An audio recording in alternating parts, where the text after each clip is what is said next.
اعوذ باللہ من الشیطان الرجیم مردود شیطان سے میں اللہ کی پناہ مانگتا ہوں۔ وَإِمَّا نُرِيَنَّكَ بَعْضَ الَّذِي نَعِدُهُمْ أَوْ نَتَوَفَّيَنَّكَ فَإِنَّمَا عَلَيْكَ الْبَلَاغُ وَعَلَيْنَا الْحِسَابُ۔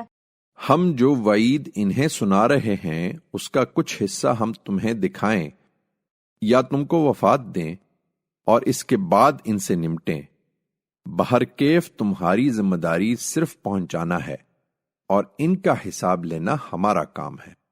أَوَلَمْ يَرَوْا أَنَّا نَأْتِي الْأَرْضَ نَنْقُصُهَا مِنْ أَطْرَافِهَا وَاللَّهُ يَحْكُمُ لَا مُعَقِّبَ لِحُكْمِهِ وَهُوَ سَرِيعُ الْحِسَابِ۔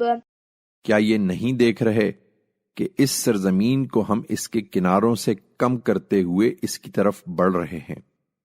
اللہ فیصلہ کرتا ہے، کوئی اس کے فیصلے کو ہٹانے والا نہیں ہے، اور وہ بہت جلد حساب چکا دینے والا ہے۔ وَقَدْ مَكَرَ الَّذِينَ مِن قَبْلِهِمْ فَلِلَّهِ الْمَكْرُ جَمِيعًا يَعْلَمُ مَا تَكْسِبُ كُلُّ نَفْسٍ وَسَيَعْلَمُ الْكُفَّارُ لِمَنْ عُقْبَى الدَّارِ۔ جو ان سے پہلے گزرے ہیں انہوں نے بھی چالیں چلی تھیں، مگر چالیں سب اللہ کے اختیار میں ہیں۔ ہر ایک جو کچھ کر رہا ہے وہ اس کو جانتا ہے، اور یہ منکرین بھی عنقریب جان لیں گے کہ اگلے گھر کا اچھا انجام کس کے لیے ہے۔